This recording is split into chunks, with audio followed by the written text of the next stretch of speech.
فيلمنا النهاردة عن سبايدر مان الأصلي واللي معروف باسم بيتر باركر، واللي بيعرف نفسه على انه شخص طيب وودود وبيحب يساعد الناس. وبنشوف قوة سبايدر مان الخارقة وانه قادر ينقذ المدينة بتاعته باستمرار من اي خطر ايا كان هو ايه. والشاب ده اسمه مايلز وبيكون بيرسم ملصقات علشان يلزقها في الشوارع، وبتطلب منه مامته انه يجهز علشان يروح مدرسته. مايلز بيعيش مع والده الشرطي جيف ووالدته ريو، وبنشوف مايلز وهو بيتمشى في شوارع مدرسته القديمة وبيقابل صحابه اللي بيقولوله ان هم مفتقدينه جدا. وبيفضل مايلز يمشي في الشوارع ويلزق الملصقات بتاعته. في الوقت ده بيقابل باباه اللي بياخده معاه في العربية علشان يوصله لمدرسته، وبيطلب منه والده يبطل يلزق ملصقات في الشارع. لكن في الوقت ده بيسمعوا في الراديو عن حوادث كتيرة بتحصل، لكن سبايدر مان بيتصدى للمجرمين دول. وبيبان من والد مايلز ان هو مش بيحب سبايدر مان، وده لانه شايف ان هو ورجال الشرطة التانيين بيتعبوا اكتر منه بكتير.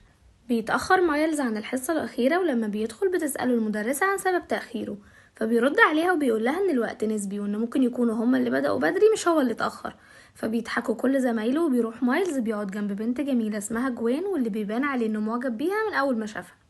وبالليل بيهرب مايلز من البيت علشان يروح لعمه ايرون، وبنعرف ان العلاقة ما بين عمه ايرون وبابا جيف مش كويسة، وده لان عمه بيشارك في انشطة اجرامية كتير. وبياخدوا عمه المكان مهجور تحت مترو الأنفاق علشان يقدر يرسم جرافيتي براحته. وفعلا بيبدأ مايلز يرسم على الحيطان وبيكون مبسوط جدا. وفي الوقت ده بيظهر عنكبوت مشع يقف على جزمة مايلز وبيدخل جوه هدومه. وبعد ما بيخلص وبيستعد علشان يصور الرسمة بتاعته، بيظهر العنكبوت على ايده وبيعضه. وتاني يوم بيصحى مايلز وبيكون حاسس ان في حاجة غريبة، حتى هدومه بتكون صغرت عليه، لكنه مش بيهتم وبيلبس وبيروح المدرسة. واول ما بيدخل بيبدأ يسمع اصوات غريبة جدا في دماغه، وبيقابل جوين وبيقف يتكلم معاها زي ما عمه قاله بالظبط. وفي الوقت ده بيحط ايده على كتفها، لكن بيلاقي ايده لزقت في شعرها، فبتضطر جوين تقص شعرها. وبيجري مايلز على البيت وما بيبقاش فاهم ايه اللي بيحصل له، وبيخرج بره الشباك وبيتفاجئ بنفسه وهو قادر يمشي على الحيطان.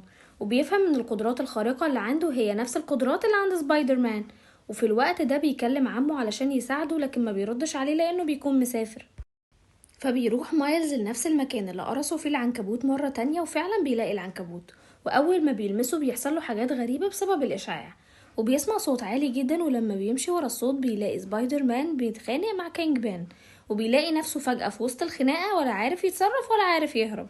وفي الوقت اللي بيحاول فيه مايلز يهرب منهم بيقع من مكان عالي جدا، وبيلحقوا سبايدر مان على آخر لحظة. وفي الوقت ده بيحس سبايدر مان بتواصل غريب جدا مع مايلز، وبيفهم ان هو اخد قدرات العنكبوت. لكن مايلز بيقوله ان هو مش عايز القدرات دي، لكن سبايدر مان بيعرفه انه مفيش قدامه خيار تاني، وان كل حاجة هتبقى كويسة وان هو هيساعده. وبيسيبوا سبايدر مان علشان يروح يدمر الآلة قبل فوات الأوان. لكن بيظهر الشرير كينج بان ومعاه وحوش تانيين من عوالم مختلفة، وبيستخدموا الآلة اللي بتكون عبارة عن تصادم جسيمات مع بعض بتفتح بوابة ل5 عوالم زمنية مختلفة. وفي الوقت ده بيقع سبايدر مان بالغلط في مجال التصادم وبيحصل انفجار كبير. وبيروح مايلز يطمن على سبايدر مان، لكن بيلاقيه مرهق جدا وتعبان. وبيطلب منه سبايدر مان انه يتعاون معاه، وبيديله مفتاح وبيطلب منه انه يستخدمه في تدمير الآلة دي، وإلا كل اللي يعرفهم هيختفوا بما فيهم عيلته. وبعد ما بيمشي مايلز بيجي واحد من الوحوش بيكشف قناع سبايدر مان وبيقتله. ولما بياخدوا بالهم من مايلز بيحاولوا يقتلوه هو كمان. وبعد صراع ومطاردة كبيرة في المدينة والمترو بيرجع مايلز لبيته وبيقدر يهرب. وبيتذاع خبر موت سبايدر مان في كل مكان، وبتكون الناس حزينة عليه جدا. وبيروح مايلز لمحل ملابس تنكرية وبيشتري بدلة سبايدر مان، وبيلبسها تحت هدومه لكن بتكون صغيرة عليه جدا.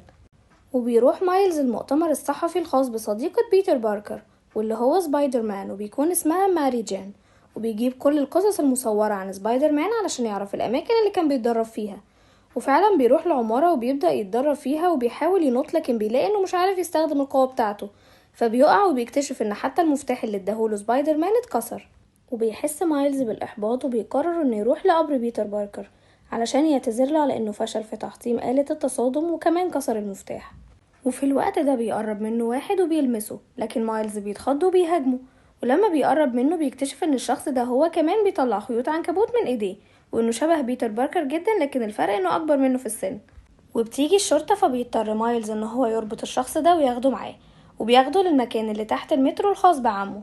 ولما بيفوق الشخص ده بيلاقي نفسه متكتف ومتعلق في السقف، وقدامه مايلز اللي بيحاول يستجوبه علشان يعرف هو مين. بيستغرب مايلز جدا ازاي شبه بيتر باركر جدا بالشكل ده، فبيرد عليه الشخص ده وبيقوله ان هو فعلا بيتر باركر وهو برضه سبايدر مان بس من عالم مختلف.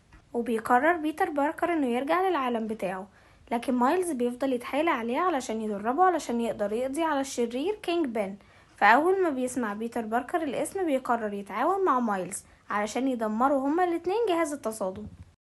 وبيروح الاتنين للشركة وبيوصلوا للكمبيوتر الرئيسي، وبيقدر بيتر باركر انه يفتح الباسورد. وبيكتشف مايلز في الوقت ده انه عنده قوة خارقة وانه بيقدر يختفي. وبتدخل عليهم الدكتور اللي بتتبسط جدا لما بتلاقي بيتر باركر لسه عايش، فبيستغل الفرصة علشان يلهيها لحد ما مايلز يقدر يلاقي المعلومات اللي هم عايزينها. بس هو ما بيبقاش فاهم اي حاجة فبياخد الجهاز كله ويمشي.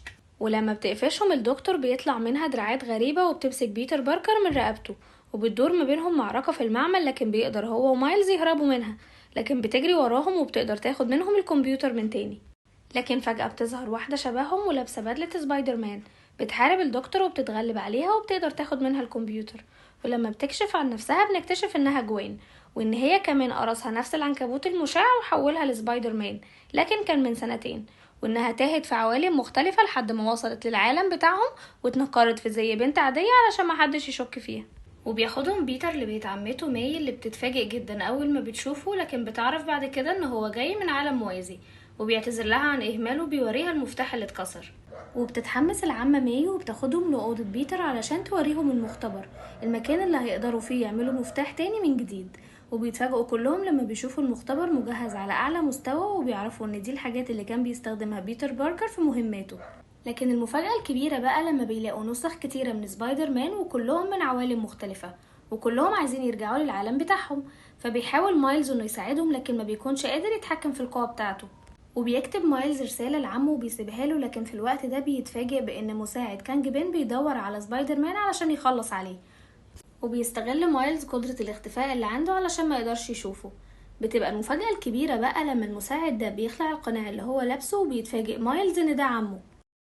وبيلبس مايلز القناع وبيحاول انه يهرب منه، لكن مساعد كانج بان بيجري وراه علشان يقتله، وما بيبقاش عارف هو مين، لكن بيقدر مايلز انه يهرب منه. ونرجع تاني لبيت العمة ماي، وبيكون كل نسخ سبايدر مان لسه موجودين، واخيرا بيقدروا ان هم يعملوا مفتاح جديد. وفي الوقت ده بيدخل عليهم مايلز وبيحكي لهم على اللي حصل وان عمه هو مساعد كانج بان. وفي الوقت ده بتدخل عليهم الدكتورة مدرعات كتير وبتدور ما بينهم معركة كبيرة جدا، وبتكون عايزة تاخد منهم المفتاح. لكن في الاخر بيجي المفتاح في ايد مايلز اللي بيهجم عليه عمه علشان يقدر يقتله وياخد منه المفتاح. وطبعا في الوقت ده مساعد كانج بان ما بيكونش عارف ان ده ابن اخوه، وفعلا بيتمكن منه وبيكون خلاص هيقتله، فبيقلع مايلز القناع وبيتفاجئ عمه ان ده ابن اخوه وان هو ده سبايدر مان. وبيطلب منه كانج بان انه يخلص عليه فورا، لكن العم ايرون بيرفض. فبيخلص عليه كانج بان وده لانه عصى اوامره. فبياخدوا مايلز الحته بعيد علشان يقدر ينقذه، لكن بيعتذر له عمه عن كل اللي عمله وبيقوله انه عايزه يستمر في انه يساعد الناس من تاني، وان هو خذله وخذل والده. وفي الوقت ده بيموت وما بيقدرش مايلز ينقذه. وبالصدفة بيشوفوا الشرطي جيف واللي هو والد مايلز، فبيطلب منه انه يرفع ايده لفوق، لكن بينجح مايلز انه يهرب منه. لكن بيتصدم جيف بجد لما بيشوف جثة اخوه، وساعتها بيبلغ كل القوات ان سبايدر مان الجديد قاتل وانهم لازم يقبضوا عليه. بعدها بيروح بيتر لمايلز وبيطلب منه المفتاح علشان يقدر يفجر الجهاز، ومايلز بيطلب منه انه يروح معاه، لكن بيتر بيرفض، وده لانه ما بيعرفش يستخدم قواه وبكده هو بيعرضه للخطر. لكن مايلز بيفضل مصمم انه يروح معاهم. وقتها بيضطر بيتر انه يكتفه في الكرسي بالخيوط بتاعته علشان ما يجيش معاهم، وبياخد منه المفتاح. وقتها مايلز بيسأله اذا كان هيقدر يستخدم قوته دي في يوم من الايام ولا لأ، وبيقوله بيتر انه هيقدر يستخدمها وقت ما يثق في نفسه وينط اول نط الثقة. وبتروح فعلا كل نسخ سبايدر مان لشركة كانج بان علشان يدمروا الآلة، ومن حظهم بيكون في حفلة وكل الناس هناك لابسة اصلا لبس سبايدر مان، وده هيسهل عليهم الدخول.